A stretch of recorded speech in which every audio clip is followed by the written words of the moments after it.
bụrụ nze m ọzọ na-atụ inu na-asị na gịnị mere a sị na ndị mmụọ na-ama nwata ga-agba ama n'afọ nne ya na a na-eme ya ka o buru ụzọ doo ogbu. Biko maka ndị yi akwa oji ekwubugo m ihe ebe a amarọ m ka obodo gị si eme.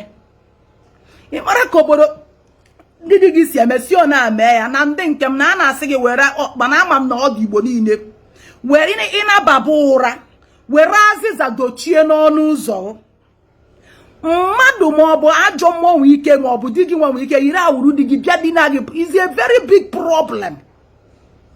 Nnukwute nsogbu ka ọ ndị o megoro ga-aghọta ihe a m na ha akọ.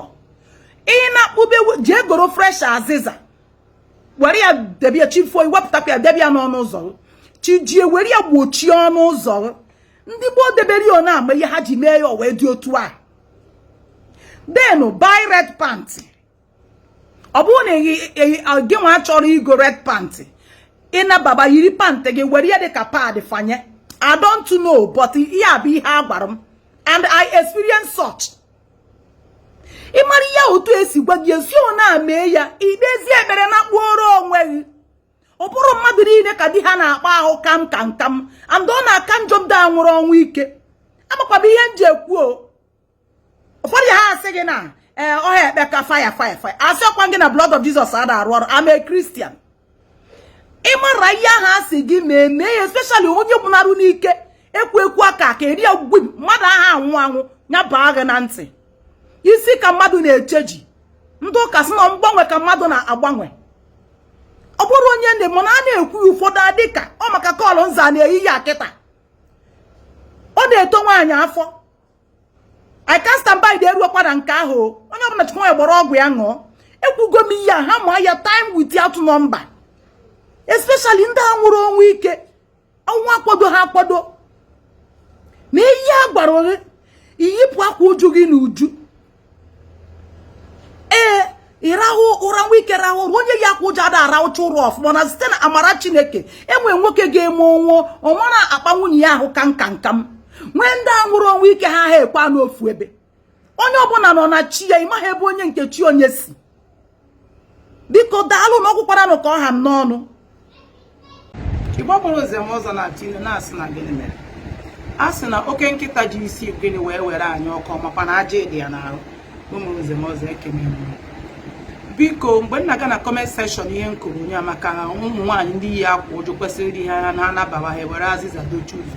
Afro m ọtụtụ ihe foto ndị mmadụ bụ afro m ụmụ nwoke si mmụọ na-aga n'ụzọ na spirit can pass through anywhere. Ụfọdụ n'ime unu amarọ m mkpọ unu iyi nọ na na nna akparị unu eche na reality bụ Nollywood maka ihe Nollywood na-egosi unu spirit can pass through the window. Ịmaghị ihe na ọ bụ na ịgba ike ịma na-ekwu otu a and ije na profile dị ọ bụ ndị abitegoro obodo oyibo aka na-afụbeghị Afrịka anya for years. Onye Igbo na-eku ume maara na enwere ụzọ mmadụ na mmụọ na-agbara si aga ịnụbeghị ya na village unu. Enwe ka mmadụ ga-esi gbaa fensị asịa iche idochi ụzọ mmadụ na mmụọ na-agbara si aga. Ada edo fensị n'ụzọ dị otu a. Nke bụ ọ bụrụ gịnị man is a spiritual being. Onwe onye nke si okay ọgbacha ọmarakwu ụzọ bie somebody nọ be ndị mmụọ arụ adịrọ mara na gị nwa bụ nwoke na-eku ume ebe a we are a working corpse, we are a spiritual being. Kedu ihe bụ na mmadụ nwee ike rarụ ụra n'ọbịnọra Anambra fụ onwe na Abuja mgbe ọbụla mmadụ nwụrụ mmadụ ka nọ na biye mmadụ apụbeghị dịka otu ndị Igbo si akọwa ya Igbo cosmology ka esi dee ya. Ị ga-anọ n'ebe ahụ ị ga-achọpụta na ebubo onye ahụ ga-abịa nọrọ n'ụlọ ahụ dịka onye ahụ ebupụgo ahụ ya mana ndị nwe ya ma enye ha anya nwunye m ụmụ ya n'etiti onye ọbụla ga na-atụ ụjọ. Kedu ihe na-atụ ha ụjọ? Ọ bụrụ na ọ nwụrụ anwụ ebube ya ebu spirit agosi na mmadụ na mmụọ ada nwa ike aka n'ofefe wee were eri ọ be ya ka ọ ga-aṅụsapụ ahụ be ọchị bata bịa ọ ga-agakwa ụzọ esi aga bata be ya. Ụfọdụ a na-ede nonsense African mentality ndị ọcha esi ọ na-eme ịbụ onye nzuzu ebe ịbụ onye ọcha jee raa nwanne gị jee nwanne gị ọkwa ndị Eshia na-anụ their cousins. Eshia they marry their relatives. Europe enwere culture jee mee ka ha si eme jee raba nwoke ibe gị ịracha gbadata n'Afrịka ebe a ka nne ma agwa ya fọm kedu ihe na-eme anyị? Kedu ihe anyị ji ezuzu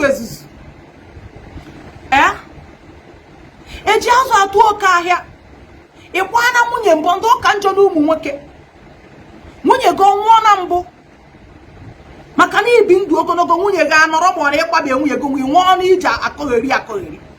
Go to comment section ka efi ụmụ nwaanyị nwegoro such experience. Ụfọdụ na-anọrọ nrọ di ha bịa taa pụọ ha.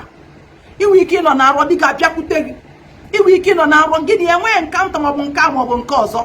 Ọ bụ nwoke ahụ jụrụ oyi ọ bịakwutegodu gị ọ gaghị abịa close to you iji gosi na enweghị agbata kewara gị na onye dị ndụ onye nwụrụ anwụ. Ị na-edegheri afọ m anya sị ọnwụ manụ na agwara ya na anya nwa na-eme ya nabara ụra ya yiri bọsasị dị ya. Yes, ichi yiri akwa dị ọ bịakwute gị ọchị ma onwe ya ka ọ na-afụ. Mmadụ na mmụọ abụrụ ofu. Ndị mmụọ na-eme ihe aka ekpe. Kedu ndị bụ gị na ndị ancestors gị ndị ichie gị? Kedu ndị bụ ụzọ wee bie ebe a?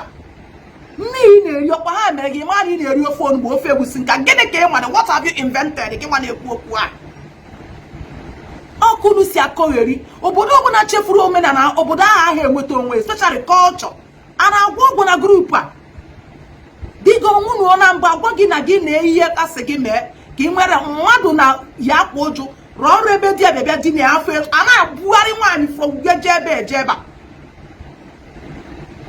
Yesterday ka m nweta dị call aga hospital nweghị ha na-afụ ya nwa ka ọ na ozugbo eji ya tetara ụra anya anotisiri ya akpụgharị bi otu a isi agbaruo ebe di ya nwa na-echere ene ha anya na ọgwụ ụmụnna di m isi no jee ebe di chọọ nwa di ana aja ọjọọ bụ nwa di ana na-ebu ya nwa di ana jee n'ili ya okwu ọ bịara igbu gị egbu aka gị ọ dị n'ọnwụ ya. Enwe ụmụ nwoke na-adị too jealous ọnwụ ike m ya bụkwa na di ya mgbe ụfọdụ ọ bụrụkwa ajọ mmụọ ike yiri awọrọ dị mmanụ bịakwutie ya ka eji asị mmadụ asị gị zere ya maka na mgbe nwaanyị ya akpọ jụ gị na ị nọ n'oche ndị mmụọ dị gị nọdebe gị nso. Yes, mmadụ ada anwụ anwụ isi ka mmadụ na-agbanwe. Ụfọdụ asị m nzuzu dere na akwụkwọ Ecclesiastes that death is powerless edebe na enwụọ na ịma mmenwuzi ihe mana mmụọ gị ka dị ndụ. Mmụọ gị ka dị ndụ mmadụ anara anwụ eji ha abịa agba egwu ọnwa ọkwa ịma abịa egbe a na-akụ ebe mmadụ nwụrụ ejighị ya agba egwu ọnwa si ihe emekpere omee gị sois. Afụkwa m ndị na comment section si na ụmụ nwoke Igbo agwụkwana onye na-egbu nwaanyị gbuo di ya nke ị ga-aka njọ. Ihe anyị na-ekwu okwu ya bụ oke ọnwụ dị.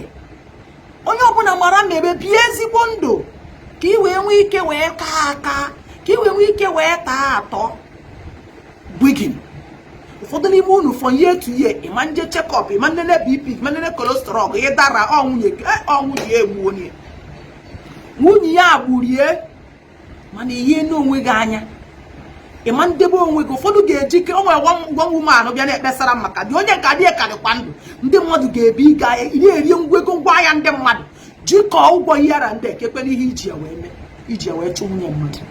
Adị nwaanyị ọ na-ara n'ime ahịa main market ya ama ha na-akwa ama echi onye nke ahụ asị nwunye ya egbue. That's why iji agwa nwaanyị ọbụla n'ebe ọ bụrụ ana na-ede agwa n'ezi di gị wee ụmụnne di gị wee bo gị n'ọgị na akpụ shagide ha aka ala shawuo ha. Ọ ihe m kwuru aka na ndị Igbo si na aka isi mkpe nwaanyị wụ gịnị ọfọ ya nwaanyị adịghị enwe ọfọ. Ụtụtụ ọbụla ịsapụrụ ha aka ịmara ojije mara ọnịna agụta aja anyị ọnị chịrị aja na be di gị mana ọ bụrụ na onweghị ihe ịnwa mmadụ na-emewuru na-anaghị ihe dị gị sekwa na gị gbagburie ị ga-ashagide ha shawuo ha ofu ofu. Ụfọdụ dị ndụ mana ndị nwụrụ anwụ na-aga ije ka ahụ iji egbe ịgwọrọ ọgwụ ana ka iji eme ha arụ. Onye ọbụla gbara gbaje eji emere o gịnị na-eme ebe a?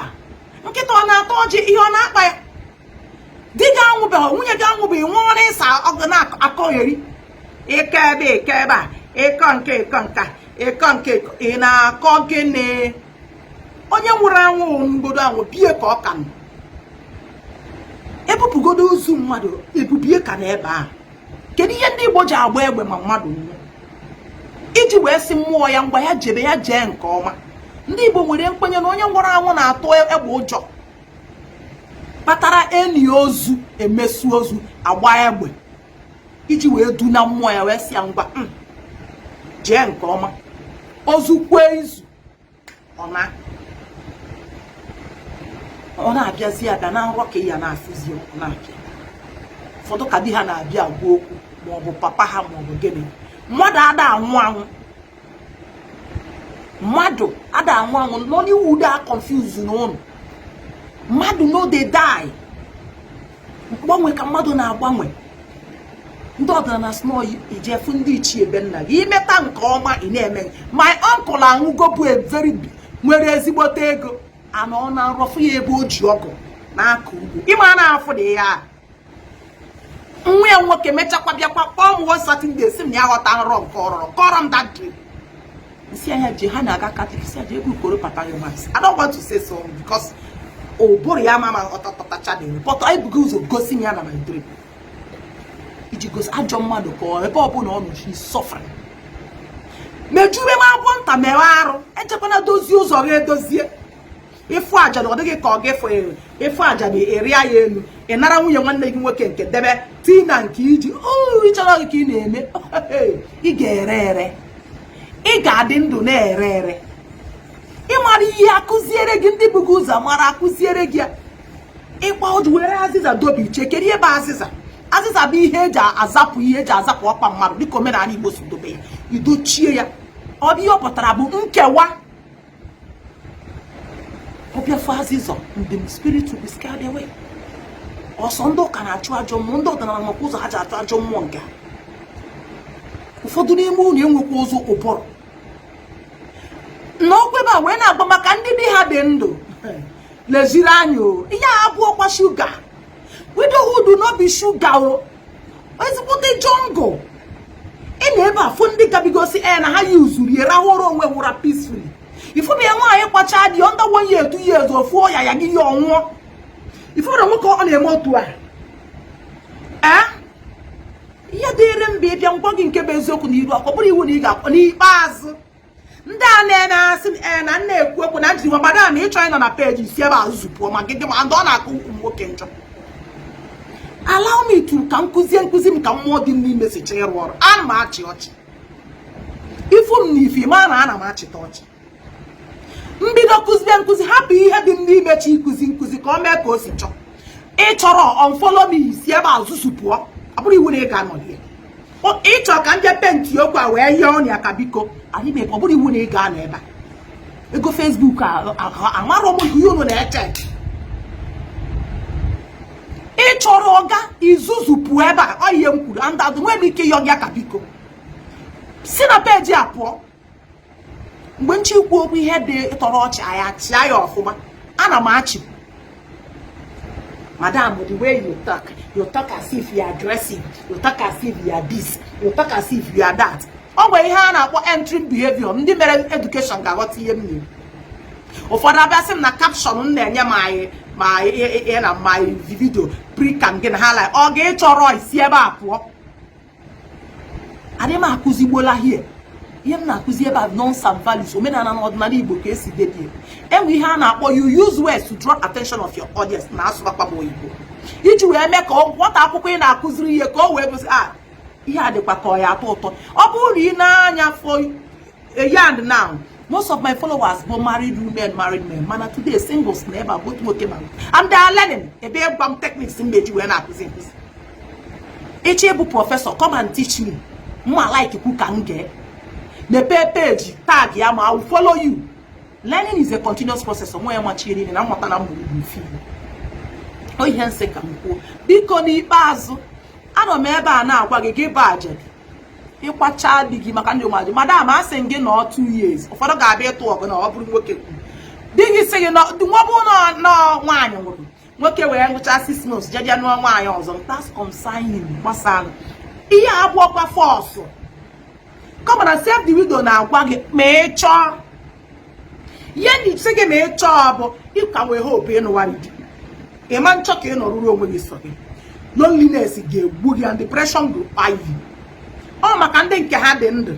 na-eche na gịnị mere sọsọ na gị na di gị na-ese okwu idina na rum nke odinara ebe gị na ejiri na n'ofu bere mana ikuku ya na odina rum ahụ na-ekpuchi ịma nghọta ya m na-ekwu mejere ebe ụbọchị taa ka anyị chọọ n'owure nchi onye ọbụla jikwa akwụkwa iru onwe gị nwa bụkwa nwoke jekwa na-eziri onwe gị anya ụfọdụ ọsị ụmụ nwoke na-eme sọchis nwoke na-enwe ya nwunye nwere ọrụ ka bịakwute ya na-arụ ka nya asị chọọ ewido wa asa such questions iche na aja ọnya kpata nwaanyị gbachaa mkpe nke eji tụọrọ Chineke mma ụfọdụ n'ime ụmụ nwoke ya yikwa akwa ụjụ na-afọtọ ọ nwoke ị na-afọtọrọ onwe pịa nwee ike iyipụ na akwa ụjụ nụọ nwaanyị ọzọ gbagba apịta ọha gị ịgbajebe ozugbo hapụziere nwaanyị sekọnd waif enu okpuru afụfụ tawara onwe onye mara jee kwanyere onwe ugwu bie ndụ ndị gboo biri ndụ tọrọ atọ bie ndụ kwu ekeresu ha eme mfọtọ ka agba onunu ọbụla ịfọrọ ịfanye a na-afọtọ ọ na-agwọtọ ị ga-eri ego mmadụ gị na mmadụ mee biznes rie ego ya ị ga-eje na-azọ ihe nwunye nwanne gị nwoke nwunye nwanne gị nwụrụ ihe onye nwụrụ anwụ ka ị na-azọ ahụ ọ ga-afọ gị ikpe ndị Igbo nwedebe na obi ọjọọ kedu ihe na-eme anyị bụ mmadụ abụkwana ụlọ ụka unu eju ọ bụrụ iwu dị ije ụka na ị ga-afụ eluigwe anya nwa n'ebe a na-agwa gị bie ndụ dị mma kwupụrụ ana ikwucha anyị na-eje eje ịchọghị ịma onye ọha mgbe ya chọkwa m ịma onye bụ ngwa gị ya n'ihu finally biko onye ọbụla tagiara m Hope Uzodimma gọvanọ Alex Oti gọvanọ Enugu steeti gọvanọ ọkwa 5 ka nwere Anambra na-eme ọfụma biko Commissioner for Women Affairs ndị this 4 states Eastern State for Afọ biko gịnị ka unu na-eme biko o nwere ka ejekwu ya bụ esi m registry wee nata yesterday bin Tuesday gịnị ka unu na-eme na ana m ayọ na unu ya emechanwụsịkwa ihe ọrụ asọm kedu ihe ụmụnne anyị ga-eji eme nwunye nwanne ha nwa jedakọba nwunye nwanne ha property kedu ihe bụ problem anyị echiri gị aka na korota echiri gị aka nwaanyị chekwa ụmụ 5 ọ ga-eji gịnị wee zụ ụmụ ọkụrụ narịa ya maka o mere ya ọga onye nwe bụ onye nzuzu ọ bụrụgodo na ụnụ chọkụnụ chekwara anya bụ property ụnụ adị eburu ngwangwa jee na bank ha ọsaịn ụnụ asaịn ya na bife ebupụta akwa na ọ ga-ata mana ọ nara na-etinye isi ebe a ka ihe gbasara ụnụ ma ụmụ nwaanyị anụpụrụ na di ịhapụ be dị ịbịa soro ụmụnne gị nwoke na-fight nye nwanne gị gbada adị ị ga-eyi akwa ụjụ ọ ihe mkpọtụ mee nye 6 months ọ ga-ebe akwa ụwa ka anyị nene onye nke a nwetara ihe ha hapụrụ ya mana gị bụ onwere nke hapụrụ ndị nwunye ha sokwa na sọpọtụ di ha ka emegbe nwunye di ya di gị ga-anwụ ị ga-abata klọb a mgbe ịkwacha nke gị pụta ịnọkwa na-enye etu ya ezi ịchọgharịwakwakwa amụ mbite ị ga-etesti ya ọ kwesị na akwụna ka ị ga-agwa ya bụ akwụna what is ka ihe bụ nsogbu anyị onye ọbụla ba bịa eji ezu ike ọ bụrụ na mmadụ ihe jekwuru onye gị maka ọ kọwara gị anyị bụ ndị Igbo cosmetology ada akụzi mmadụ ịnara nwunye nwanne ya nwoke ihe ndị obi ọjọọ this recent generation a ịkpọta blọk ma ya bụ na ndị oshi ibu arụ nwanne gị nwoke kpọtaziri akwụta ihe ka nwunye ngụrụ mmiri tọgbọ iko m na-ejedebegoro ebe a for now until echi as in today around 1 anyị jecha bata I will give the feedback.